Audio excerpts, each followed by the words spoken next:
All across California, justice has been diverted, and perpetrators have gone free with no accountability for crimes that they've committed. And victims are left alone with no resources, no justice. Mental health diversion has become the perpetrator's get-out-of-jail-free card. Meanwhile, while victims and their victims of these crimes, like Christina and her children, must deal with the aftermath of the trauma. We have to fix this broken mental health diversion program, allowing repeat offenders who have documented history of violence and repeat offenses to qualify for diversion denies a victim real justice. Again, this bill is not about politics. It's about justice for victims, and it's about public safety. It's about justice for sexual assault victims. It's about justice for families that lost a child because of the crimes that were protected under mental health diversion. And it's about justice for domestic violence individuals, and so much more. My bill, SB 1373, will ensure that those that commit violent crimes, such as attempted murder of a child, assault resulting in death, and domestic violence with great bodily injury, are no longer eligible for a mental health diversion program. It will allow judges to have full discretion and grant diversion if, based on past history, they feel the defendant, and not grant diversion, I apologize, that if the judge feels like their prior history or they're a threat to future public safety.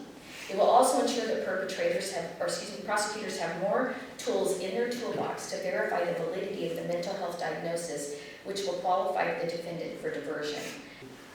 But when that well-intentioned policy takes away essentially judicial discretion, and doesn't particularly well define who the mental health expert is that's going to help adjudicate this, what could possibly go wrong? We have a perfect example of unintended consequences. As the past speakers have discussed, there are cases throughout the state that exemplify the way that the mental health diversion system right now is being abused.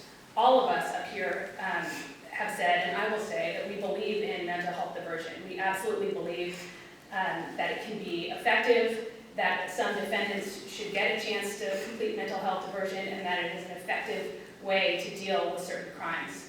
However, the floodgates have been opened, and some of the crimes where people are getting diverted are just simply too serious for that level of criminal justice enforcement.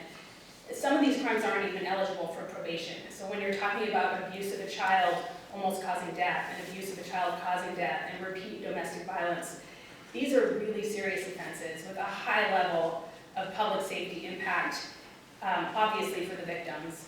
The impact on the court system as well. The cases are flooding with these motions for diversion. In Sacramento, almost 50% of cases defendants are petitioning for diversion on. And another thing about the law is you're only allowed to get diversion if a suitable placement exists. The problem is we don't have enough money or enough placements for all the cases that could qualify for diversion. So by narrowing the class and by increasing the court's discretion, we're allowing those who would truly benefit from diversion to really have an opportunity to have a slot in those programs.